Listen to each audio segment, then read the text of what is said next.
are trafficking in organs and trafficking in humans for the purpose of organ removal the same? Just looking at the language, one would have thought so. Organs, after all, are components of humans. Trafficking of a part is, one would have thought, trafficking of the whole. Any distinction between the two is bound to seem artificial. The notion that when a person is trafficking part of a human being, the person is not trafficking the human being from which the part comes seems unreal. A distinction is nonetheless developed in international law. There are two sets of international laws, one dealing with trafficking in organs and another dealing with trafficking in humans for the purpose of organ removal. Before I present formally what this distinction is, I want to suggest why and how it has developed. One can argue conceptually for a differentiation between any two activities with different linguistic formulations, no matter how close the terms seem in ordinary everyday language. Yet international law is not developed by linguists or philosophers or even legal scholars. It is developed by states. International law operates in the sphere of geopolitics. International law, even if it does in some cases bind individuals, generally binds states. As well, even though NGOs may have a role in the drafting of international instruments, treaties are negotiated, signed, and ratified by states. International customary law is not principles that individuals consider binding, it is principles that states consider binding on themselves. International law develops through the acceptance by states of principles and mechanisms that they accept apply to themselves. When we are looking at state actors generally, we do not see just states run by governments which respect human rights. We do not see just states run by governments which aspire to respect human rights. We also see states run by governments which are criminal, which engage in mass murder of their own citizens, which are totalitarian, which are corrupt, which seek immunity, which deny and cover up their crimes. States run by governments of the second sort do not support the development of any international law or mechanisms which is directed against them. That does not mean that states run by criminal governments stay away from institutional standards and institutions. On the contrary, these governments embrace these standards and institutions, partly in an exercise of hypocrisy to fool the gullible and naive, partly to hide their misdeeds behind an aura of respectability, partly to attempt to ensure that these international standards and institutions and mechanisms are not turned against them. We even see in some cases states with criminal governments attempting to turn the human rights standards and mechanisms around to target rights-respecting states in order to delegitimize their critics. The effort of states run by rights-violating governments to attempt to ensure that these international standards and mechanisms are not turned against them is sometimes engaged by opting out of enforcement procedures, compliance assessments, individual petition options, and dispute resolution mechanisms. It is also done through linguistic quibbling, assertions that the general standards to which they have ascribed do not apply to the particular type of violation of which they are accused. The United Nations Human Rights Council does not, for instance, just attract rights-respecting states. On the contrary, some of the most egregious violator states are among its candidates for membership and even actual members. One can say the same for international human rights treaties. It is not just governments of states which respect human rights or which aspire to respect human rights which join in on these treaties. Many egregious violators sign on to these treaties, typically while avoiding the enforcement systems, staying clear of the individual petition mechanisms, and filing reservations about dispute resolution procedures. All this is true of China in the modern human rights era. The government of China since 1949 has been ruled by a communist party guilty of an unending sequence of massive human rights violations against its own citizens.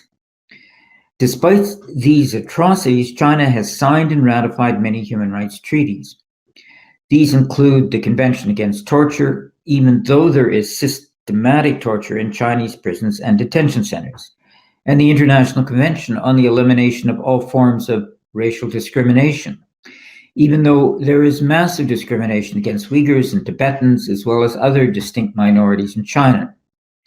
China, to boot, now sits on the UN Human Rights Council. The particular focus of this talk is the United Nations Convention Against Transnational Organized Crime and the Protocol to Prevent, Suppress, and Punish Trafficking in Persons. China is a party to both. The protocol defines trafficking in persons to mean in part the giving or receiving of payments or benefits to achieve the consent of a person having control over another person for the purpose of exploitation. Exploitation is stated to include, at a minimum, among other abuses, the removal of organs.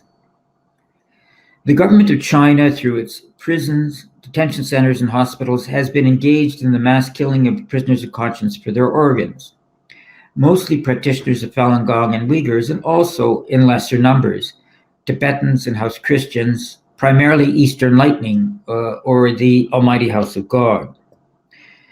For Falun Gong, the experience has been this.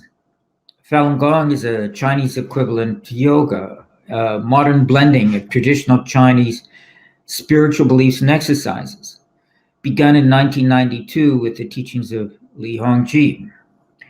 Originally encouraged by the Chinese government as beneficial to health, Falun Gong grew from a standing start in 1992 to an estimated 70 to 100 million practitioners by 1999. The Chinese Communist Party, by then fearing for its own popularity and ideological supremacy, decided to suppress the practice without a legislative or regulatory ban. The repression campaign initially led to a great deal of incomprehension. Practitioners could not see the harm to the government or the party in a set of healthful exercises. The repression led to massive demonstrations with banners and posters saying Falun Gong is good, as if the Communist Party had been mistakenly led into thinking that Falun Gong was bad or harmful. Practitioners failed to realize that the very fact that Falun Gong was good, or at least seemed so to the practitioners, was what led to its downfall. The party does not have to fear losing support to the bad. Only the good represents a real challenge to party supremacy. Be that as it may, the party arrested the demonstrators in the millions. They were kept in detention in makeshift detention camps all over China. They were tortured into signing documents renouncing Falun Gong, denouncing their fellow practitioners, and embracing the party. And if they did so, they were released. Hundreds of thousands refused to sign these documents, even under torture. So they remained in arbitrary, indefinite detention, engaged in forced labor. The detained practitioners were systematically, periodically blood tested and organ examined. The blood and tissue type information elicited from these tests was circulated to local transplant hospitals and transplant wings of general hospitals. Chinese hospitals advertised aggressively worldwide for transplant patients, offering organs on demand, booked in advance, even of vital organs. Patients would pay the hospitals and doctors a predetermined price paid typically in cash in red envelopes. When a patient showed up, the hospitals would determine the blood and tissue type of the patient, matching the typing with the information supplied from the local detention center or prison, and dispatch a white van to fetch the organ. The detained Falun Gong practitioner with the matching organ would be brought to a holding cell in the place of detention and injected with muscle relaxants and anticoagulants. Once immobilized through injection, the practitioner would then be brought to the white van and the organ on order would be extracted. The practitioner would die through the organ extraction. His or her body would be cremated at a crematorium at the prison or detention center grounds.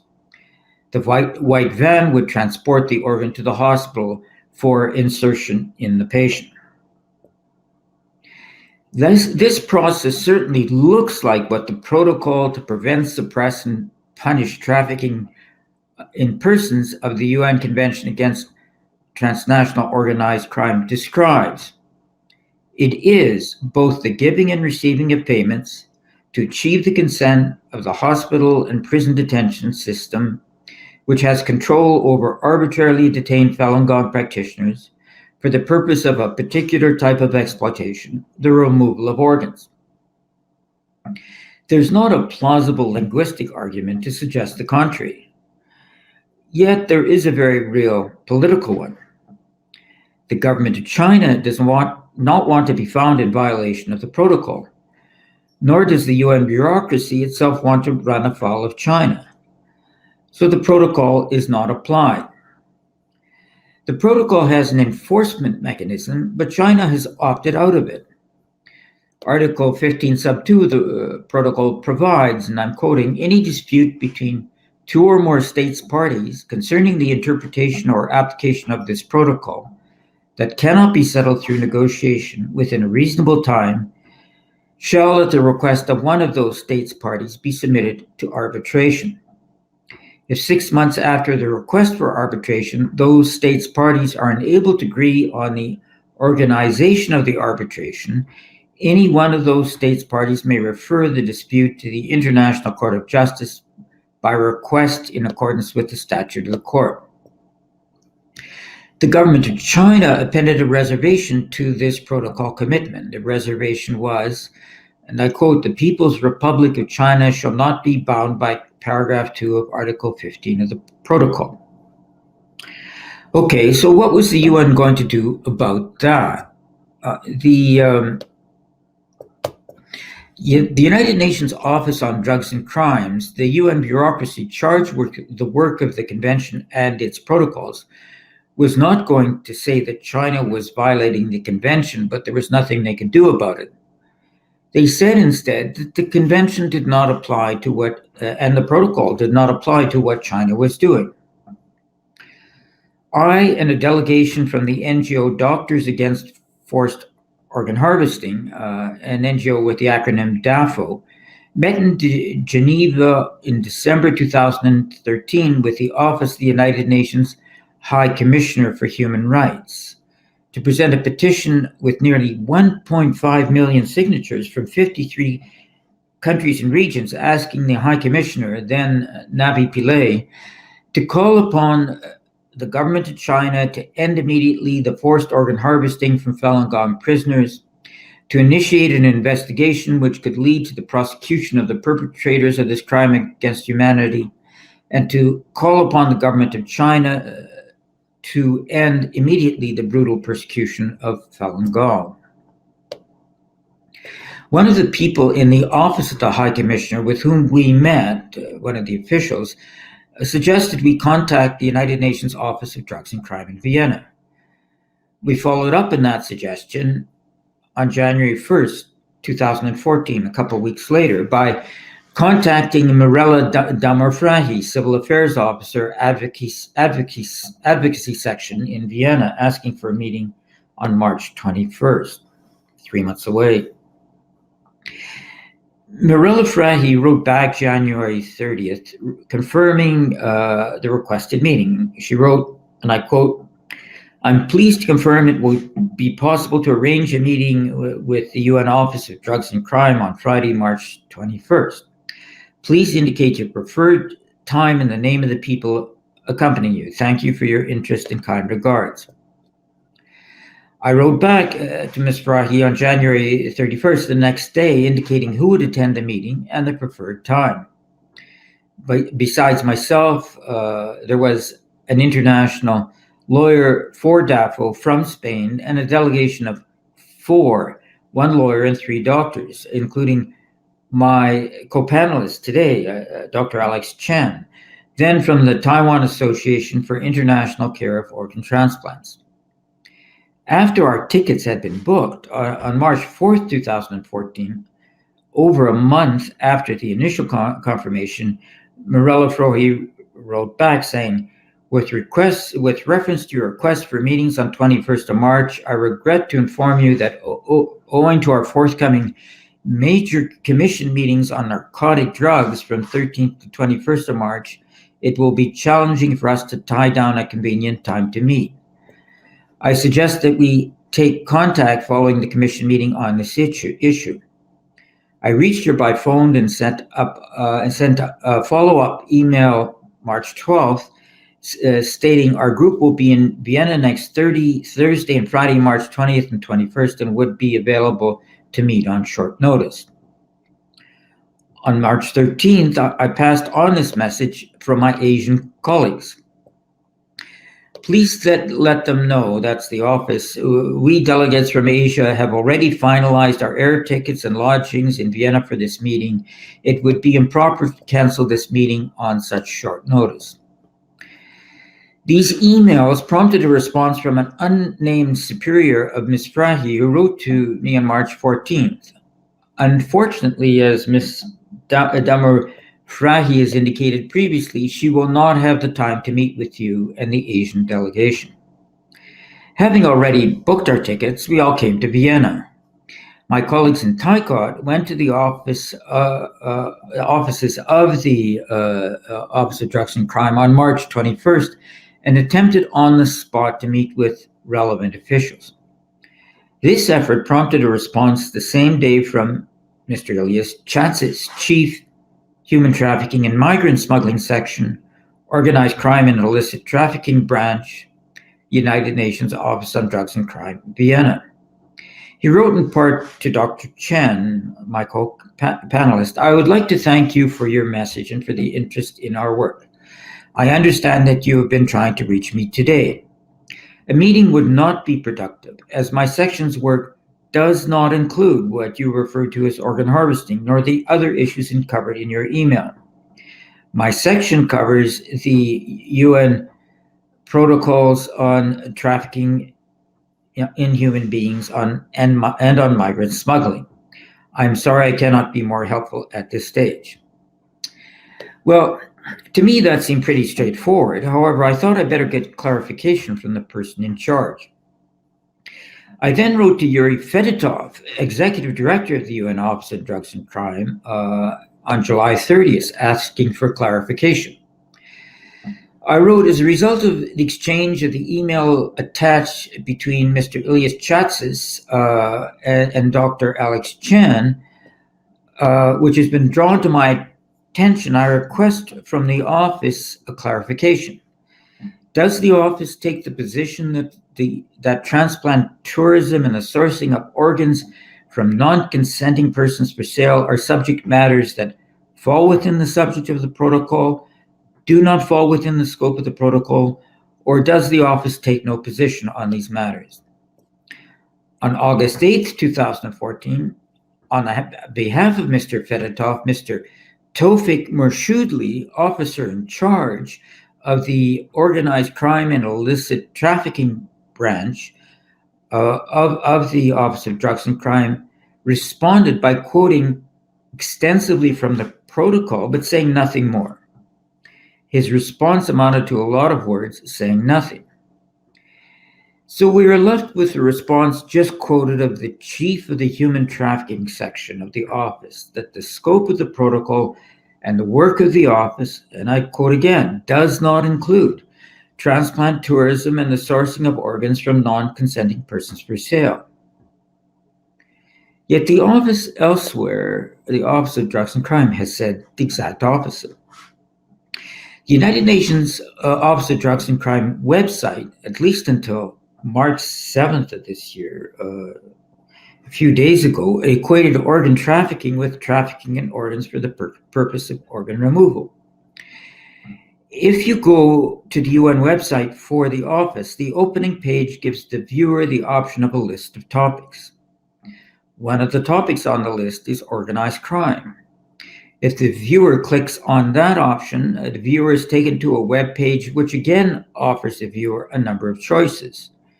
If the viewer goes down to the topic emerging crimes and clicks on the phrase read more, the viewer gets at the bottom of the page as one of the emerging crimes, organ trafficking, and not trafficking in persons for the purpose of organ removal. If the viewer then clicks on that link, it is dead.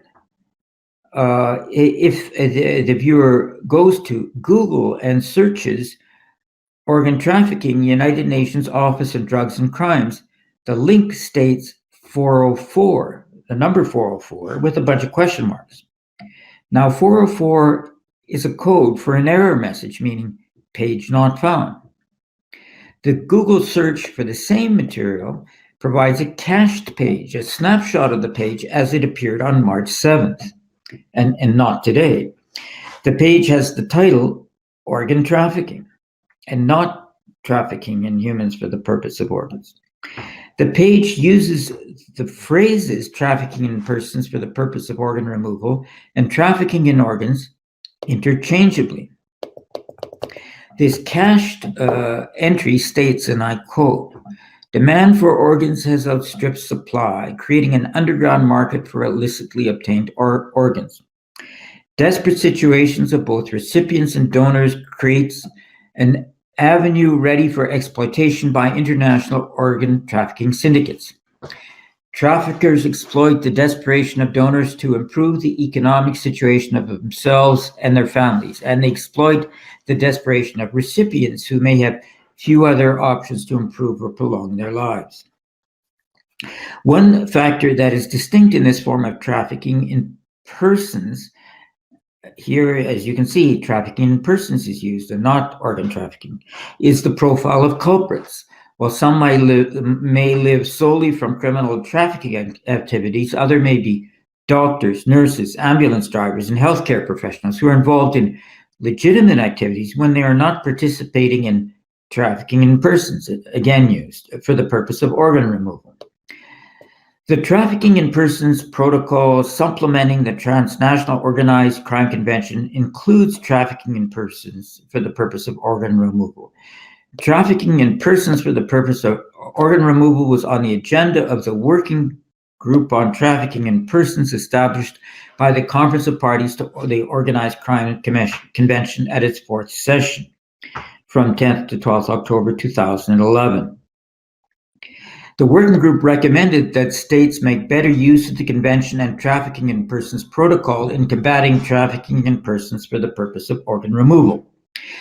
The working group recommended that states parties to the convention should encourage relevant UN entities, including the UN Office of Drugs and Crimes, to gather evidence-based data on trafficking in persons for the purpose of organ removal, including root causes, trends, and modus operandi, with the aim of facilitating better understanding and awareness of the phenomenon while recognizing the difference between trafficking in organs, trafficking in tissues, and trafficking in cells. So now we're back to the phrase trafficking in organs.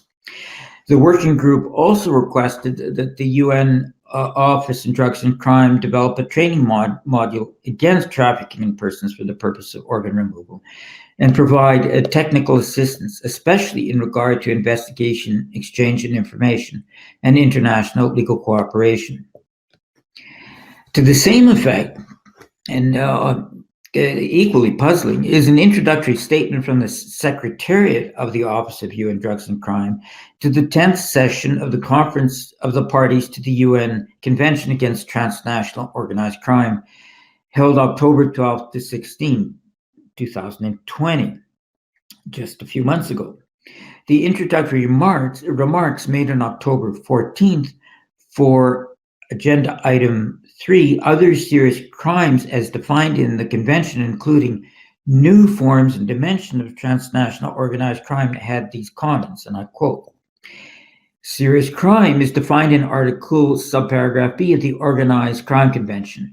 These crimes have been identified by the conference to include," and then there follows a list of crimes, among which is set out organ trafficking. Again, the phrase organ trafficking and not trafficking in persons. Well, is organ trafficking covered by the Organized Crime Convention, if not by the Protocol on Human Trafficking?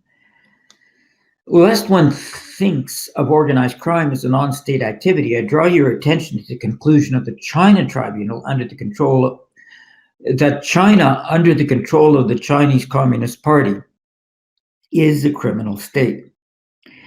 The government of China, as one might expect, was not going to let the international system decide this issue. In addition to the protocol where China had made a reservation about the International Court of Justice, there's a similar clause in the Convention on Organized Crime. I won't read it out, but it's practically identical. And China has made a reservation to that clause too. It's Article 35.2, and the reservation China made to Article 35.2 was this: the People's Republic of China makes a reservation with regard to Article 35, Paragraph 2 of the Convention, and is not bound by the provisions of Article 35, Paragraph 2. So the United Nations Office on Drugs and Crimes, in contradiction to the statements that organ trafficking is the same as trafficking in persons for the purpose of organ removal, has made statements to the opposite effect, and not just to us, but more generally. In addition to the China-specific statement we experienced, the Global Report on Trafficking in Persons in 2012, published by the UN Office of Drugs and Crime, states, and I quote, "Organ trafficking is not classified as human trafficking.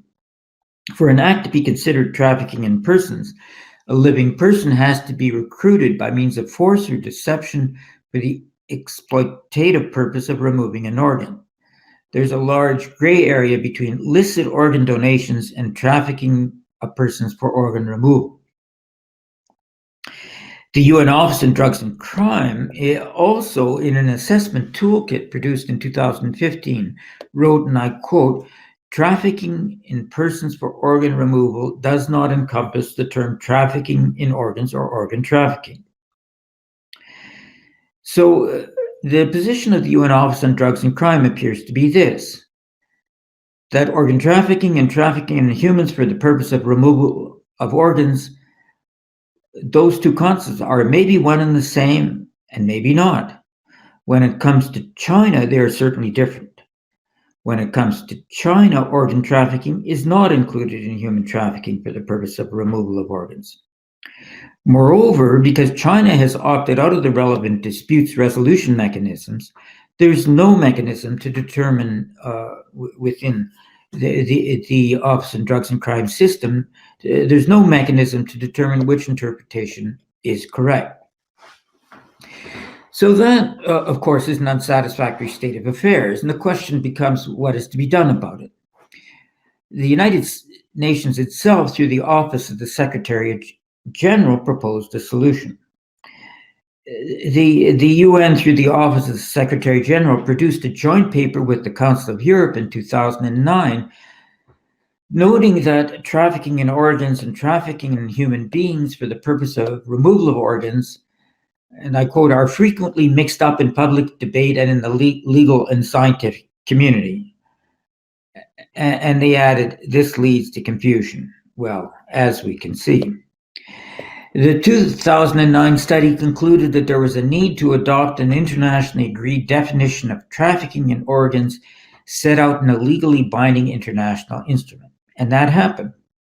In 2015, the Council of Europe opened up for signature a convention against trafficking in human organs that did exactly that. One preambular paragraph states in this Council of Europe Convention, determined to contribute in a significant manner to the eradication of the trafficking in human organs through the introduction of new offenses supplementing the existing international legal instruments in the field of trafficking in human beings for the purpose of removal of organs. The Council of Europe Convention leaves China on the sidelines. However, that does not make the convention irrelevant to organs transplant abuse in China. The problem of transplant tourism into China, after all, is not just a problem of insiders, those in China, but also a problem of outsiders, those coming into China. The problem of outsiders, those traveling to China for transplants, can be addressed directly without government of China interference by a focus on the Council of Europe Convention. The UN protocol to prevent, suppress, and punish trafficking in persons has 178 states parties. The Council of Europe Convention against trafficking in human organs has, in contrast, only 11 states parties and 15 others which have signed up but not ratified. Joining the convention is open to the whole world. It's not limited to member states of the Council of Europe, and indeed, one non-member state, Costa Rica, has signed but not ratified. Observer states can sign on their own initiative. Non-observer states, observer states of the Council of Europe, non-observer states require an invitation from the Committee of Ministers of the Council of Europe, which can, of course, be requested by any state.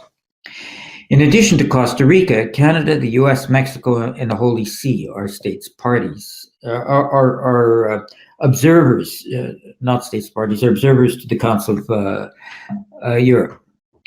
The confusion between organ trafficking and trafficking in persons for the removal of their organs is not just restricted to the international arena. It carries forward to the national arena. Many states parties to the protocol to prevent, suppress, and punish trafficking in persons have legislation penalizing complicity abroad in trafficking in persons for the purpose of organ removal. When asked to enact legislation to penalize complicity abroad in organ trafficking, and I indeed have asked many of them, the typical response is that we already have that legislation, pointing to their legislation in trafficking in persons for the purpose of organ removal. The result is that only a handful of states have enacted extraterritorial legislation against organ trafficking. The further result is that only a few states have legislation which stands unequivocally against the most prevalent form of organ transplant abuse. How does the mass killing in China of prisoners of conscience for their organs happen? One reason I and David Kilgore came to the conclusion that we did, although far from the only, is that there's vast sums of money to be made from the practice. And in 2006, when we wrote our initial report, there were no laws against it, neither in China nor outside of China. That situation has changed today, but only slightly. Institutions under the direction of the Chinese Communist Party in 2007 enacted a law against organ transplant abuse, which is, needless to say, not enforced against the Communist Party and state entities under its control. As well, legislation in China from 1979 and 1984, which explicitly allows organ transplant abuse, extracting of organs without consent for prisoners, sits on the Chinese statute books on repeal. Now, in addition to that 2007 Chinese law, there are a few countries with laws against organ trafficking abroad, but only a few. Foreign laws are not going to stop human rights violations in China. Only Chinese can do that. However, these laws can stop complicity in violations in China. Today, almost everywhere, complicity abroad in the killing of prisoners for their organs in China is still legal. And the United Nations Office on Drugs and Crimes has done nothing and will do nothing about it. At this Congress, we should be taking note not just of what the Protocol to Prevent, Suppress, and Punish Trafficking in Persons and the United Nations Office on Drugs and Crimes have done and will do, but also what the Protocol and Office have not done and will not do. Those interested in combating international organ trafficking and transplant tourism who have come to the United Nations Office on Drugs and Crime have come to the wrong place. Those truly serious about combating organ trafficking must go elsewhere. Thank you very much.